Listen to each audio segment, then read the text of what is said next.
From NBC News, this is Today. Dr. Richard Lerner is the director of the Institute for Applied Research in Youth Development at Tufts University. He's also the author of The Good Teen, Rescuing Adolescents from the Myths of the Storm and Stress Years. Dr. Lerner, good morning to you. Good morning, Meredith. 4 great kids that I talked to, all of them agreed that at some point, parents, they're clueless about a lot of what's going on, or they're in denial. True or false? Well, it's not that parents are clueless. They certainly know what it was like to be an adolescent. They certainly know their own kid. They had the kid for 12 to 13 years before they became a teenager.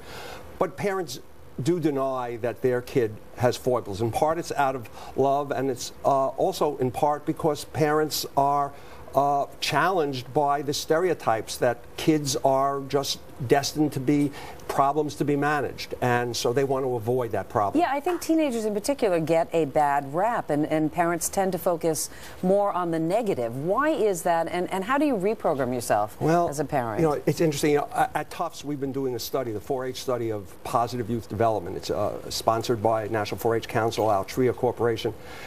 We're in 34 states, 5,000 kids, about 2,500 parents, and what we find is that every young person has strengths.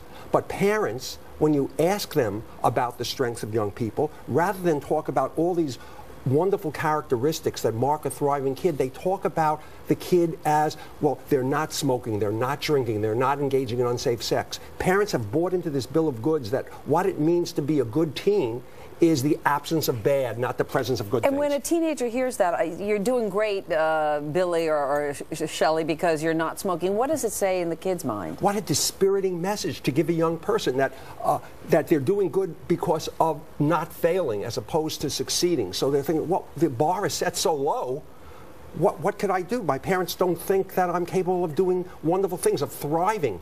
But I also think that a lot of parents assume that the kids are going to head down what you call the stormy path, and you say that's a misconception. Yes. What we found in the 4-H study is that all kids have elements of strength. We look at 5 things: competence, confidence, character, caring, and positive connections. Every kid, we've looked at kids, again, across the United States, across racial, ethnic, religious backgrounds, rural, urban. Every kid has strengths, and parents need to embrace those strengths and try to elevate them. Also, every kid, at least that we talked to, the 4 that we talked to, said at some point or another, they don't tell their parents the truth.